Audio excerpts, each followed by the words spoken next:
Assalamualaikum warahmatullahi wabarakatuh. Perkenalkan, nama saya Adam Badila. Saya dari kelas 12 MIPA 1 nomor absen 2. Di sini saya akan mempresentasikan tentang qadha dan qadar. Yang pertama yaitu hakikat qadha dan qadar. Qadha menurut bahasa berarti menentukan atau memutuskan. Sedangkan menurut istilah artinya segala ketentuan Allah Subhanahu wa taala sejak zaman ajali. Adapun pengertian qadar menurut bahasa adalah memberi kadar, aturan atau ketentuan. Menurut istilah berarti ketetapan Allah Subhanahu wa taala terhadap seluruh makhluknya tentang segala sesuatu. Firman Allah Subhanahu wa taala dalam Quran surat Al-Furqan ayat 2. A'udzubillahi minasyaitonirrajim. Bismillahirrahmanirrahim. Alladzi lahu mulkus samawati wal ardi wa lam yattahid walada wa lam yakul lahu syarikun fil mulki wa khalaqa kulla shay'in faqaddarahu taqdira. Artinya, yang kepunyaannya lah kerajaan langit dan bumi, dan dia tidak mempunyai anak, dan tidak ada sekutu baginya dalam kekuasaannya, dan dia telah menciptakan segala sesuatu, dan dia menetapkan ukuran-ukurannya dengan serapi-rapinya.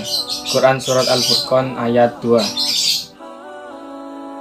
Yang kedua yaitu makna iman kepada qadha dan qadar. Iman kepada qadha dan qadar artinya percaya dan yakin dengan sepenuh hati bahwa Allah Subhanahu wa taala telah menentukan segala sesuatu bagi makhluknya.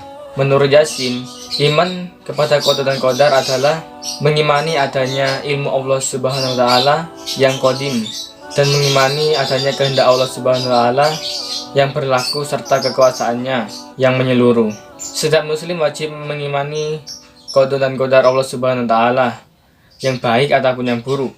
Qadha dan qadar biasa disebut dengan satu kata yaitu takdir. Bagi manusia dan makhluk lain ada pandangan takdir baik dan pandangan takdir buruk.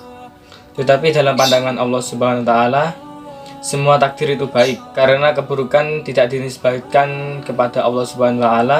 Ilmu Allah Subhanahu wa taala, kehendaknya, catatannya, dan penciptaannya, semua itu adalah kebijaksanaan, keadilan, kasih sayang, dan kebaikan. Keburukan bukanlah sifat Allah Subhanahu wa taala dan bukan pula pekerjaannya.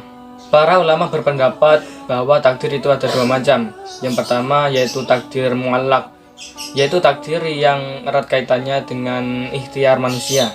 Seperti contoh, seseorang bercita-cita ingin menjadi dokter. Untuk mencapai cita-citanya, ia harus belajar dengan giat agar keinginannya menjadi dokter bisa tercapai. Yang kedua yaitu takdir muallaq, yaitu takdir yang terjadi pada diri manusia dan tidak dapat diusahakan atau tidak dapat ditawar-tawar lagi oleh manusia. Misalnya ada orang yang terlahir dengan mata sipit, warna kulit hitam, dan lain sebagainya. Yang ketiga, meyakini kepada qadha dan qadar. Meyakini kepada qadha dan qadar atau takdir selalu terkait dengan 4 hal yang selalu berhubungan dan tidak dapat terpisahkan. Keempat hal itu adalah sikap optimis terhadap takdir terbaik Allah Subhanahu wa taala, berikhtiar, berdoa, dan bertawakal. Di mana keempat hal tersebut membuat kita semangat dalam menjalani kehidupan ini atau dalam bekerja sehari-hari. Yang terakhir adalah hikmah beriman kepada qadha dan qadar. Yang pertama, semakin meyakini bahwa segala sesuatu yang terjadi di alam ini tidak lepas dari sunatullah. Yang kedua, semakin termotivasi untuk senantiasa giat lagi dalam mengejar cita-citanya. Yang ketiga, meningkatkan keyakinan akan pentingnya peran doa bagi keberhasilan sebuah usaha. Yang keempat, meningkatkan optimisme dalam menatap masa depan dengan ikhtiar yang sungguh-sungguh. Yang kelima, meningkatkan kekebalan jiwa dalam menghadapi segala rintangan dalam usaha sehingga tidak berputus asa ketika mengalami kegagalan. Yang terakhir, menyadarkan manusia bahwa dalam kehidupan ini dibatasi oleh peraturan-peraturan Allah Subhanahu wa taala yang tujuannya untuk kebaikan manusia itu sendiri.